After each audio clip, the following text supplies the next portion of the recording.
Social work Herald में पुनः स्वागत है।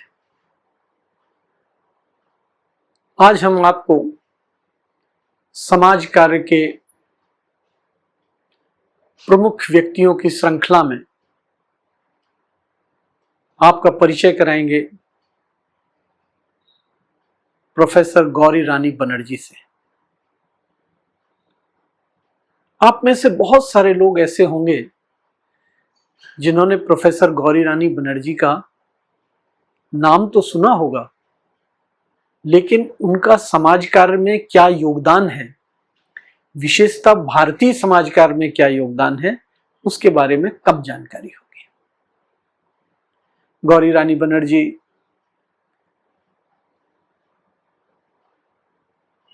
ने भारतीय समाज कार्य में भारतीय दर्शन, संस्कृति और साहित्य का समावेश करने का एक अनूठा उदाहरण प्रस्तुत किया है। आज जब चर्चा चल रही है कि समाज कार्य का देशीकरण होना चाहिए, देसीकरण होना चाहिए, भारतीयकरण होना चाहिए, तब हमें गौरी रानी बनर्जी के योगदान को एक बार पुनः पलटकर देखने की जरूरत है। पहली पीढ़ी के समाज कार्य शिक्षक के रूप में प्रोफेसर बनर्जी ने अपना अध्यापन Tata institute of social work में 40 के दशक से लेके 72 तक किया। डॉक्टर बनर्जी का बचपन तो उत्तर प्रदेश के सहारनपुर शहर में गुजरा। वहां उनके पिता डॉक्टर एच.सी. बनर्जी मेडिकल प्रैक्टिशनर थे और वहीं पे उन्होंने प्रारंभिक स्कूली शिक्षा ली। लेकिन प्रोफेसर गौरी रानी बनर्जी 3 विश्वविद्यालयों, उस समय के 3 प्रसिद्ध विश्वविद्यालयों में उन्होंने शिक्षा प्राप्त की। कलकत्ता यूनिवर्सिटी से ग्रेजुएशन किया, बनारस हिंदू यूनिवर्सिटी से पोस्ट ग्रेजुएशन किया और इलाहाबाद विश्वविद्यालय से पीएचडी की उपाधि में एडमिशन लिया। जब वो पीएचडी कर रही थी तब उनका जो समाज के प्रति झुकाव था, समाज के वंचित वर्गों के प्रति जो झुकाव था, वह उन्हें टाटा इंस्टीट्यूट में ले आया। और जब वो एमएसडब्ल्यू टाटा इंस्टीट्यूट से कर रही थी, उस समय उसी वर्ष उनको पीएचडी की डिग्री प्रदान की गई। फिर बाद में वो स्कॉलरशिप पर अमेरिका चली गई, American association of social workers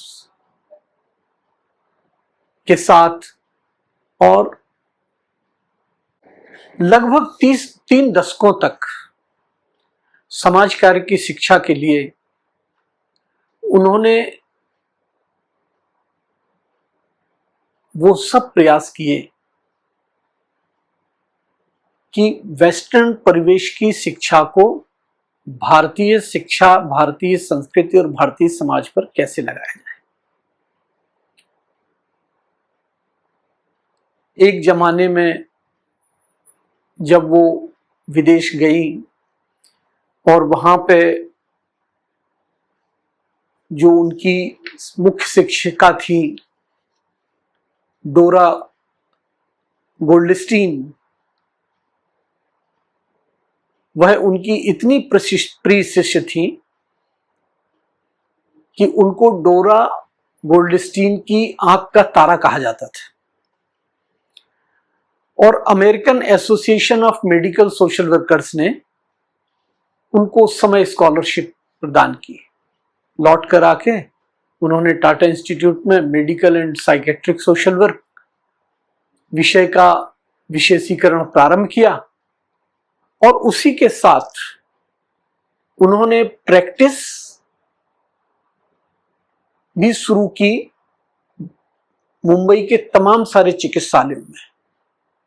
hospital में वो जाती थी और हॉस्पिटल एडमिनिस्ट्रेशन को इस बात के लिए कन्विंस करती थी कि मेडिकल सोशल वर्कर क्यों और किस लिए मेडिकल टीम का हिस्सा होना जरूरी है। इस सिलसिले में उन्होंने फील्ड वर्क की, एजेंसीज डेवलप की,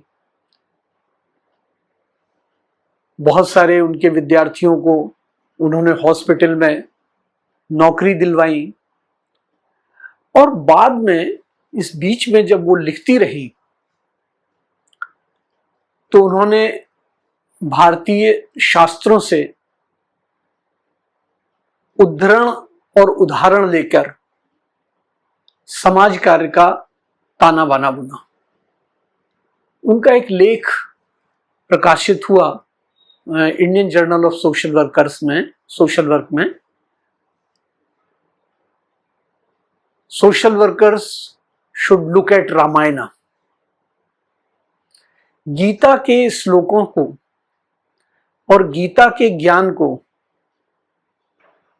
किस तरह से परामर्श में और चिकित्सा में उपयोग में लाया जा सकता है, वो गौरी रानी बनर्जी ने करके दिखाया। इसके अलावा उन्होंने बहुत सारे लेख लिखे जो लेख आज भी किसी भी विषय के लिए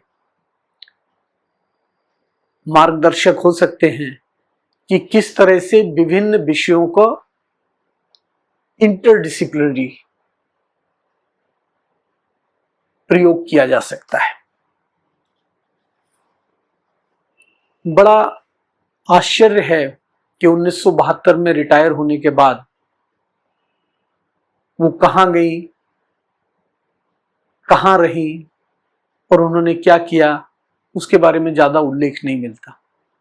लेकिन उनका जो कंट्रीब्यूशन है, उन्होंने जो पुस्तकें लिखी और उन्होंने जो लेख लिखे, वो निश्चित रूप से अद्वितीय हैं।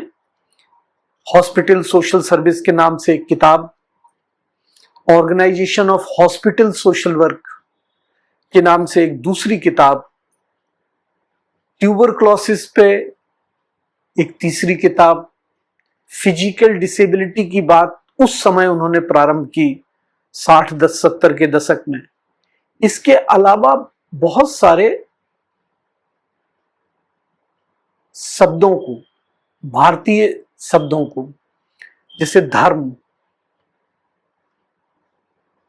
जैसे ड्यूटी, इन शब्दों की उन्होंने व्याख्या की और एक डेडिकेटेड सोशल वर्कर की तरह उनका प्रयोग भी किया।